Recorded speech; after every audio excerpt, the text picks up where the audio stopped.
Fidelidade a Deus não garante uma vida sem problemas. Vamos repetir isso juntos? Diga: fidelidade a Deus não garante uma vida sem problemas. Eu tinha, quando menino na igreja, na adolescência e até depois, uma inocência neófita. Esses dias eu falei neófito aqui num culto. Meu filhote do meio, Felipe, perguntou para mim: pai, você falou alguma palavra lá, o que é? Eu falei: qual? Daí a gente foi buscar no YouTube o que era, ele me mostrou, né? Neófito é usado por Paulo quando ele vai escrever que a pessoa que vai pastorear, que vai ser bispo, ele não pode ser neófito, não pode ser novo na fé. A palavra neófito tem a conotação de imaturidade. Então, eu tinha no início da minha conversão uma imaturidade de pensar o seguinte: se eu fizer tudo que Deus quer, se eu fizer tudo que Deus manda, Ele vai ficar feliz comigo e vai fazer com que tudo na minha vida dê certo. Até que eu descobri que isso não rola. Que eu devo obedecer a Deus, que eu devo ser fiel a Deus, que eu devo seguir seus mandamentos, mas mesmo sendo fiel a Deus, mesmo sendo justo e correto, obedecendo aos seus mandamentos, eu estou vulnerável aos problemas da vida, às lutas da vida. Elas fazem parte. O salmista diz que muitas são as aflições de quem? Do justo. Do justo. E por que eu estou dizendo isso? Eu estou dizendo isso porque a história desse casal, Isabel e Zacarias, que é quem se encontra com Gabriel, começa no verso 6 com a seguinte descrição deles. Olha só o que a Bíblia diz, Lucas 1,6. Ambos eram o que, gente? Justo diante de Deus. Vivendo de que jeito? Irrepreensivelmente em todos os preceitos e mandamentos do Senhor. Daí você pensa o seguinte: poxa, uma pessoa assim, tudo na vida dela vai dar certo. Uma pessoa assim vai ter êxito em todas as áreas da vida.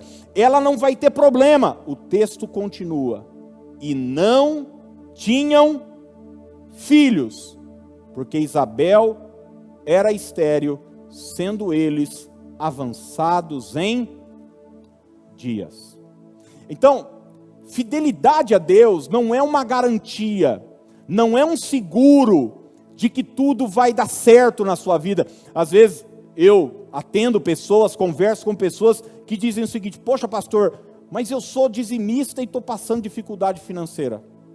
Poxa, pastor, mas eu venho na igreja, eu criei meus filhos ensinando e mesmo assim eles estão me dando trabalho em casa. Eu sou uma pessoa de oração e minha vida profissional não progride, não caminha. Ou seja, parece que sempre há um problema. Eu quero dizer que é assim. A vida é assim, os problemas acontecem a despeito da nossa fidelidade a Deus. Quando você vai olhar para a vida do homem que atravessou o maior deserto que alguém pode atravessar, que é Jó, o texto bíblico começa já com a descrição de quem era Jó. E quando você olha, porque seja honesto, quando você vê alguém passando por uma luta, uma dificuldade, um problema, seja enfermidade, uma luta financeira, você logo já pensa o seguinte: o que esse cara fez, hein? Ou quando você passa uma luta e uma dificuldade, logo às vezes você pensa: o que eu aprontei?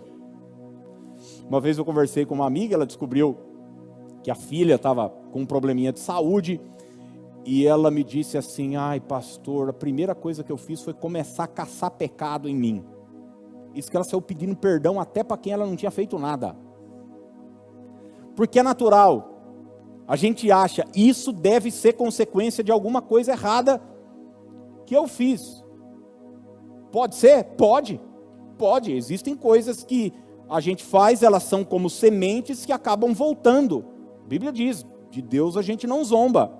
Mas existem problemas na nossa vida que nada tem a ver com algo ruim que a gente tenha feito. Você é fiel a Deus, como Jó, que está lá, reto, íntegro, temente a Deus, se desviava do mal. E o que é que aconteceu com ele? uma tragédia, uma luta, um problema, perdeu tudo, perdeu finanças, perdeu seu patrimônio, perdeu seus filhos.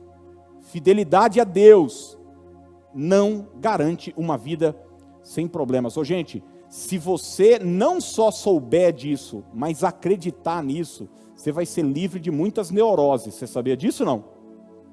Sabe o que me ajudou a manter a sanidade mental no hospital, lutando contra um câncer? Foi saber isso, que fidelidade a Deus não é garantia de uma vida sem problemas. Eu já vi muitos cristãos entrarem em parafuso, quando uma enfermidade vem, quando o desemprego vem, quando um filho de repente se envolve com pessoas que não deveriam se envolver, e a pessoa vira uma paranoia, que é viciada em culpa e tal, e começa, meu Deus, não. Pessoas boas passam por situações ruins. Entenda isso.